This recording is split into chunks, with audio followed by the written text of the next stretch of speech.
14 বছরের এক কিশোরীকে বিয়ে করেছে 30 বছর বয়সের police deputy superintendent Simon Taher Rashid. তার টাইটেল নবাব বাড়ির গোপন অভিভাবক। পরিবারের নাম রাশিদ।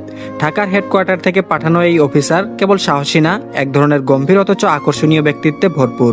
যে কিনা কোনোদিন বিয়ে না করার শপথ নিয়েছিল নিজের সাথে, সারা জীবন দেশের হয়ে কাজ করতে চাই, নিজের বাড়িতেও থাকে কম, নিজেকে কাজে ব্যস্ত রাখে। সে কিনা বিয়ে করেছে এক কিশোরীকে, এ বিষয়ে সে নিজেও এখনো অবগত না। ঘুমটার আড়ালে যে এক কিশোরী ছোট্ট ফুল আছে তার বিবাহিত স্ত্রী, বয়স নাম ঠিকানা কোনো কিছুই সে জানে না। এদিকে আল্লাহর কি পরিহাস, ভাগ্যের নীলা খেলায় এই মেয়েটি আজ তার বিবাহিত স্ত্রী, যার মুখের দিকে তাকিয়ে লোকজন বলে এই লোকটা একবার তাকালে আসামি নিজে হাত জোর করে আত্মসমর্পণ করে। কে ভাবতে পারতো একজন পুলিশ অফিসার অপরাধীদের গলগল রক্ত ঠান্ডা করে ফেলে যে মানুষ একদিন নিজেই এমন এক বিয়ের আসনে বসবে যেখানে তার কোণে মাত্র 14 বছরের এক কিশোরী। কয়েক ঘন্টা আগের ঘটনা। গ্রামে রাতের বেলা উত্তাপহীন আগুন, পাহাড় ঘেরা গ্রাম সাতপাড়া, চারিদিকে মাটির রাস্তা, কাঁচা ঘর আর ঠান্ডা বাতাসের ছন্দে জড়ানো সন্ধ্যা। মেঘলা আকাশের নিচে একটা দুতলা আধা ভাঙা বাড়ির সামনে দাঁড়িয়ে আছে দুইজন পুরুষ। একজন লম্বা শক্ত চোয়াল, চোখে হালকা ক্লান্তি, শরীরে কালো জ্যাকেট, ডিএসপি সাইমন তাহের রাশিদ। আর তার পাশে জুনিয়র সদ্য প্রমোশন পাওয়া সাব ইন্সপেক্টর রাজীব চৌধুরী।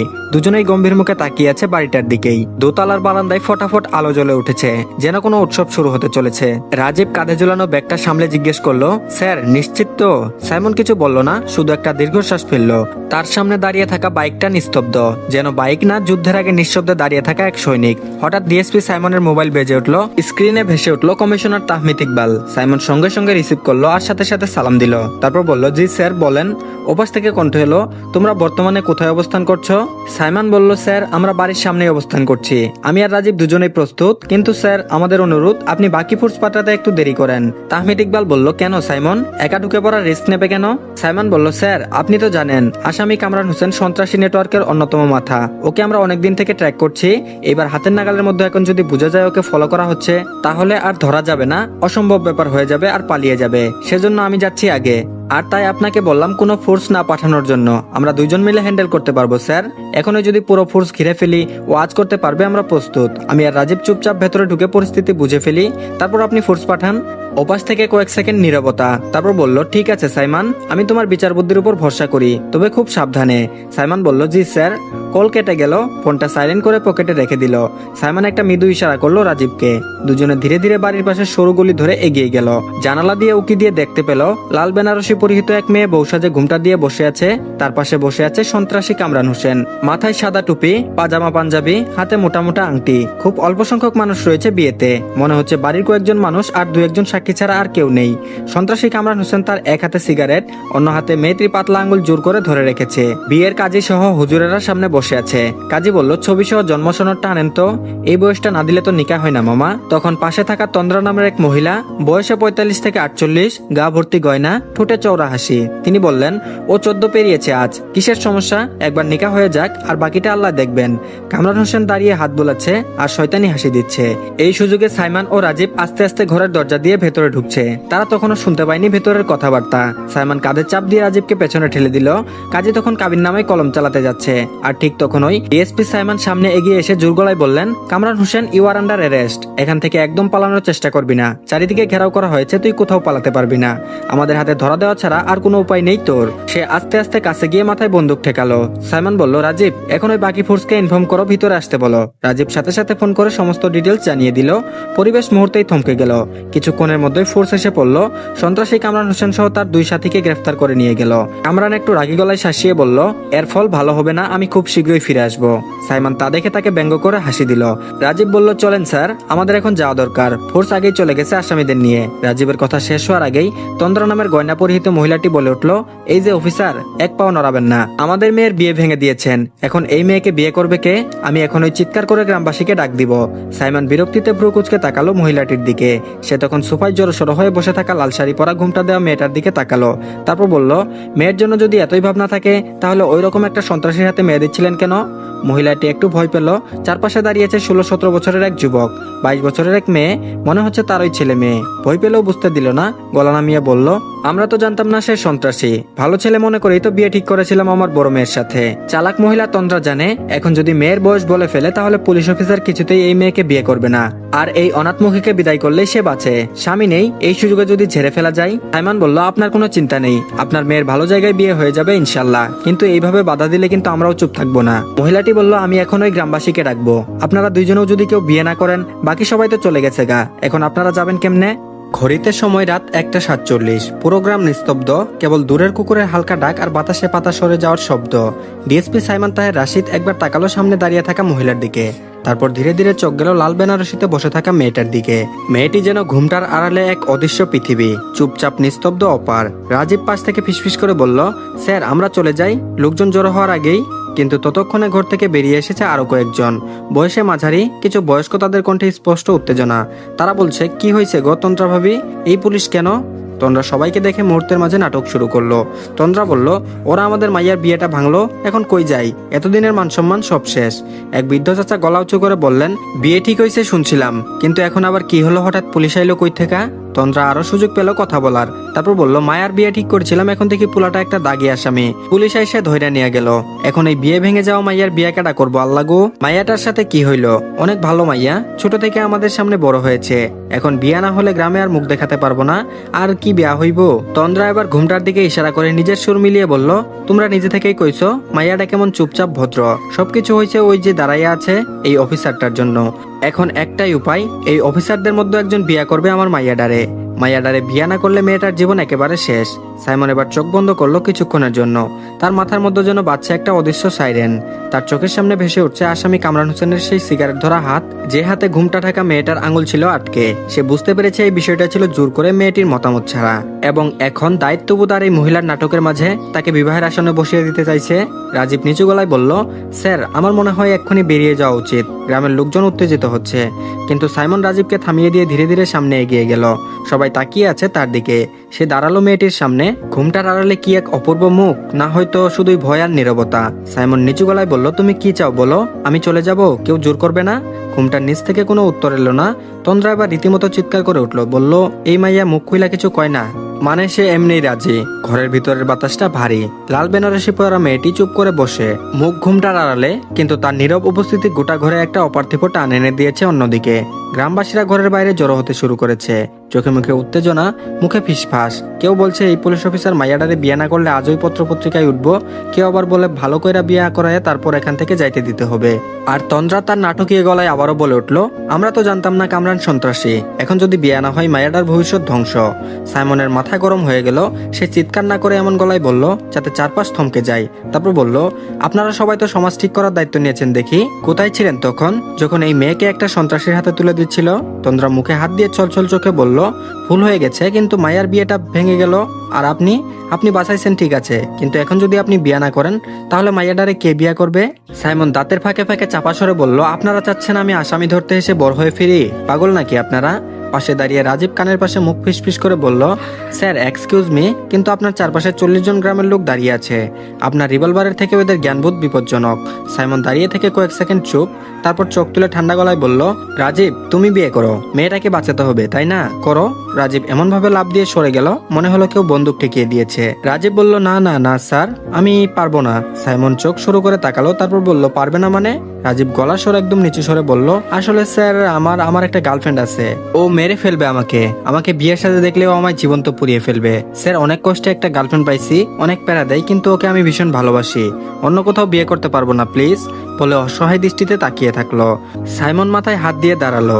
এইখানে সে এসেছে এক সন্ত্রাসী ধরতে, এখন সে একটা অজানা মেয়ের বর হবে, এবং মেয়ের বয়স নাম সে কিছুই জানে না। এই পরিস্থিতি থেকে পালানোর আর কোনো রাস্তাও খুঁজে পেল না সে একটা দীর্ঘশ্বাস ফেললো, তারপর বলল, ঠিক আছে কাবিন করেন। সেখানে উপস্থিত থাকা সবাই তখন ওই করে চিৎকার করে উঠলো। তন্দ্রা মহিলার মুখে শয়তানি হাসি, চোখে আনন্দের অশ্রু। কাজী হুজুর খুশিতে কলম চালাতে শুরু করলেন, কিন্তু তখন সাইমনের দৃষ্টি ছিল ঠান্ডা, স্থির আর গভীর।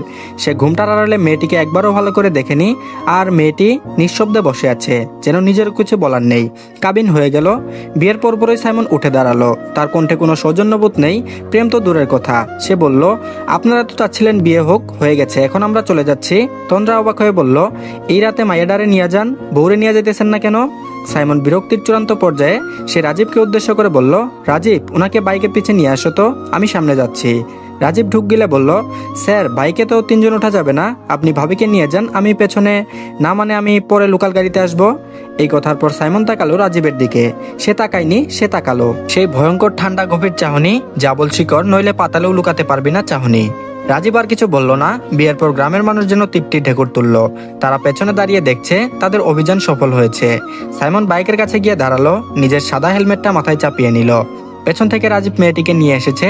মেয়েটির মুখ ঢেকে আছে ঘুমটাই, মাথা নিচু, পায়ে হাঁটার অনিচ্ছা, যেন প্রতিটি ধাপর জীবনে হাজারটা প্রশ্ন। রাজীব খুব আস্তে করে বলে, ভাইয়া মানে স্যার আপনি কি ঠিক করছেন? সাইমন কোনো উত্তর দেয় না, শুধু বলে, পেছনে বসতে বলো। রাজীব মেয়েটাকে বাইকের পেছনে বসিয়ে দেয়, কিন্তু মেয়েটি একটু দূরে বসে। স্পষ্টভাবে বোঝা যায় সে শুতে চায় না, যেন এতক্ষণ সে নিজেই অনুধাবন করছে এই লোকটা তার স্বামী। একটু দূরে বসে সে মুখ ঘুরিয়ে নেয়। সাইমন খানিকক্ষণ চুপ করে থেকে গভীর কণ্ঠে বলে, ভালো করে বসো, এভাবে বসলে পড়ে যাবে। কোনো উত্তর নেই, সে এক চুলো নড়ল না। তখন সাইমন কড়া গলায় বলল, ঠিক করে বসো বললাম, যদি পড়ে যাও আমি কিন্তু থামবো না। মেয়েটা ভয়ে কেঁপে ওঠে, তার দুটো হাত থরথর করে কাঁপে। আস্তে করে খুব ধীরে মেয়েটির ডান হাতটা বাড়ায়। সাইমনের কাঁধে এসে পড়ে সেই হাত। নিঃশ্বাস আটকে রেখে সে নিজেকে সামলে বসে। সাইমন বাইকে স্টার্ট দেয়, ক্লাচ ছাড়ে, বালির ধুলো উড়িয়ে বাইকটা বেরিয়ে পড়ে অন্ধকার রাতের পথ ধরে। গ্রামটা পেছনে পড়ে যায়, আর মেয়েটির চোখে জমে ওঠে জল। সেই জল নিঃশব্দ এক ফোঁটা এক ফোঁটা করে গাল বেয়ে গড়িয়ে পড়ে। সাইমন জানে মেয়েটা কাঁদছে, সে শুনতে পাচ্ছে নিঃশ্বাসের কম্পন। পিছন থেকে যে কাপা কাপা নিঃশ্বাস আসছে তা কারো চোখের কান্না না দেখেও চিনে ফেলা যায়। তবুও সে কিছু বলল না, একটা শব্দও না। এই মুহূর্তে সে জানে কিছু বলা মানে আরো কিছু জটিলতা টেনে আনা। সে বাইক চালায়, শহরের আলো ধীরে ধীরে তাদের গিলে নেয়। 2 ঘন্টা পর ঢাকা পুলিশ কমিশনার অফিস, রাত প্রায় 2-3টা। অফিস ফাঁকা। কমিশনার স্যার তখন কফি খাচ্ছিলেন নিজের কেবিনে। হঠাৎ দরজায় টুকা, may I come in sir? Sir চোখ তুলে দেখলেন সাইমন একদম শান্ত মুখে দাঁড়িয়েছে। অফিসার বললেন, কামিন মাই বয়, তুমি আজকে চমৎকার কাজ করেছো, আমি জানতাম তুমি পারবে, বাট এত লেট কেন হলো তোমার আসতে? আর রাজীব কোথায়? আর তুমি এরকম গম্ভীর মুখে আছো কেন? এমনিতেই তো তুমি হাসো না, এত বড় একটা কেস সলভ করলে এবার তো একটু হাসো, বলে ওর কাঁধে হাত দিলেন। সাইমন বলল, স্যার আপনার সাথে কিছু কথা ছিল, অনেক ইম্পর্টেন্ট। অফিসার বলল, ইয়েস মাই বয়, বলো। কেন একটা কথা? অনেকগুলো বলো আজকে তুমি, আমার মন ভালো করে দিয়েছো। সাইমন সব খুলে বলল। প্রথমে সন্ত্রাসী ধরার মিশন, তারপর মেয়েটিকে উদ্ধার, এরপর গ্রামবাসীদের চাপ এবং বিয়ে। কমিশনার তাহমিদ ইকবাল একটু চুপ থেকে হঠাৎ হু হু করে হেসে উঠল। তারপর বলল, তুমি বলেছো তুমি একটা আসামি ধরতে গিয়ে বউ নিয়ে ফিরে এসেছো। সাইমনের চোখ কুচকে গেল। তারপর বলল, স্যার এটা হাসির কিছু না। তাহমিদ ইকবাল বলল, আরে আমি হাসছি এই ভেবে তোমার মতো গম্ভীর লোকটাও বিয়ে করতে পারে, তাও অভিযানে গিয়ে। সাইমন বলল, স্যার দয়া করে হাসা বন্ধ করুন, এটা আমার জন্য অপমানজনক পরিস্থিতি। কমিশনার তাহমিদ ইকবাল মুখ চেপে হাসি থামালেন। তারপর বললেন, আচ্ছা ভালো, ওকে নিয়ে এসো দেখি, একবার দেখি কে এমন ভাগ্যবতী যে তোমার মতো বর পেয়েছে। সাইমন ধীরে ধীরে মাথা ঝুঁকিয়ে সেলুট করে বাইরে বেরিয়ে গেল। 2 মিনিট পরে সে ঘরে ঢুকলো মেয়েটিকে নিয়ে। মেয়েটি এখনো সেই লাল বেনারসি পরে আছে, মাথায় ঘুমটা যা ঠোঁট পর্যন্ত নামানো। মুখ দেখা যায় না, কেবল একজোড়া কাঁপতে থাকা হাত বুকের কাছে ধরা। কমিশনার তাহমিদ ইকবাল ভ্রু কুচকে বললেন, মামুনি তোমার যদি কোনো সমস্যা না থাকে ঘুমটা সরাও, কথা বলার সময় মুখ দেখা দরকার। সাইমন মেয়েটির দিকে একবার তাকালো, মেয়েটির হাত কাঁপে, সে ধীরে ধীরে ঘুমটা সরায়।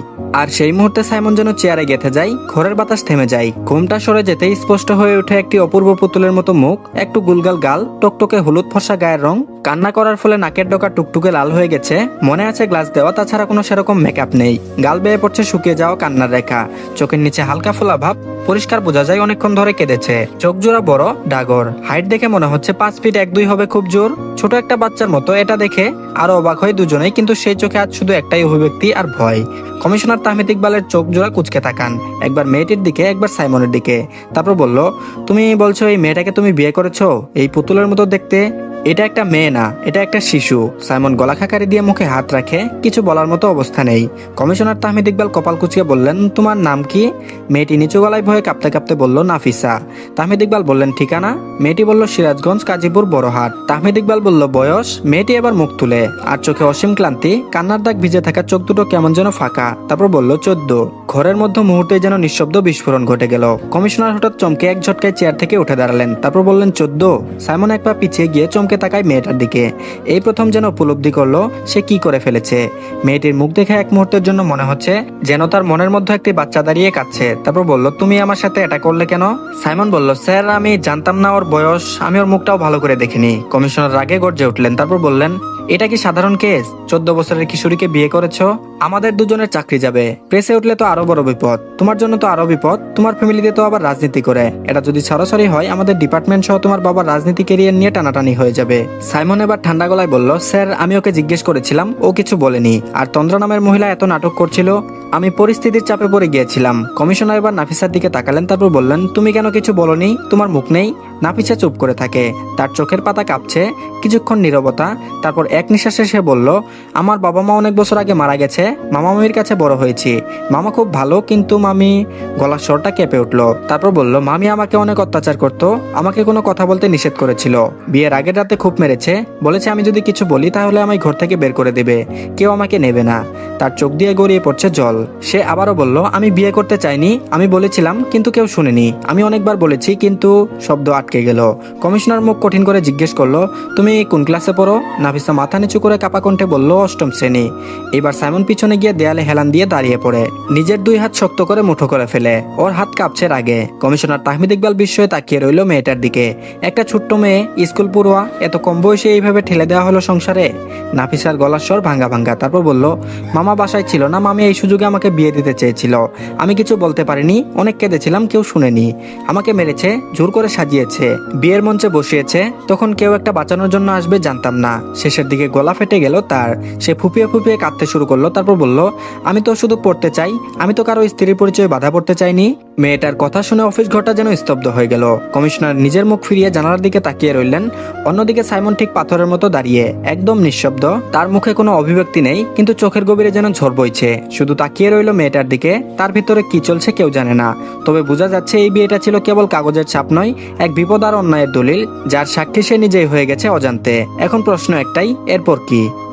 তো ধন্যবাদ সবাইকে, আজকে এই পর্যন্তই। গল্পটি যদি ভালো লাগে, যদি সবাই শুনতে চান, তাহলে অবশ্যই কমেন্টের মাধ্যমে জানাবেন। আর যদি না শুনতে চান সেটাও জানাবেন, এটা আর কন্টিনিউ করব না। আর অপরিণত ভালোবাসা গল্পের পার্ট ইনশাল্লাহ আগামীকাল আসবে। তো ধন্যবাদ সবাইকে, ভালো থাকবেন সবাই।